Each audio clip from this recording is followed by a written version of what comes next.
എൻ്റെ പേര് doctor Vinod K V, SP Medifort ഹോസ്പിറ്റലിലെ ഓണററി സീനിയർ കൺസൾട്ടൻറ്റ് യൂറോളജിസ്റ്റാണ്. പ്രോസ്റ്റേറ്റ് ഗ്രന്ഥിവീക്കത്തിനുള്ള വാട്ടർ വേപ്പർ തെറാപ്പിയെ പറ്റിയാണ് ഇന്ന് ഞാൻ സംസാരിക്കാൻ പോകുന്നത്. 50 വയസ്സിന് മുകളിലുള്ള പുരുഷന്മാരുടെ മൂത്ര സംബന്ധമായ പ്രശ്നങ്ങളുടെ പ്രധാന കാരണം പ്രോസ്റ്റേറ്റ് ഗ്രന്ഥിവീക്കമാണ്.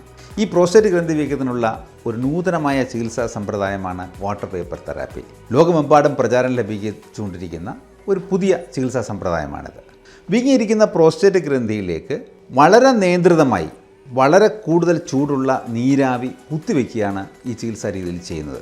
ഈ നീരാവി കുത്തിവെക്കുന്ന ഭാഗത്തെ ഗ്രന്ഥിവീക്കം നശിച്ചു പോവുകയാണ് ഇതിലൂടെ സംഭവിക്കുന്നത്. ഇങ്ങനെ പ്രോസ്റ്റേറ്റ് ഗ്രന്ഥിവീക്കത്തിൻ്റെ പല ഭാഗങ്ങളിൽ ഇത്തരം കുത്തിവെപ്പുകൾ നടത്തുന്നതോടുകൂടി രോഗിയുടെ മൂത്രനാളിയിലുള്ള തടസ്സം പൂർണ്ണമായും മാറുന്നു. ലോക്കൽ അനസ്തീഷ്യയിൽ വേണമെങ്കിലും ചെയ്യാവുന്ന ഒരു പ്രൊസീജിയറാണിത്. ഡേ കെയർ ആയിട്ട് തന്നെ ഈ പ്രൊസീജിയർ ചെയ്യാവുന്നതാണ്.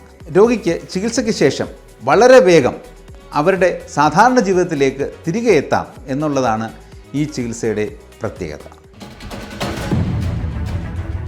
SP Medifort, you first, always.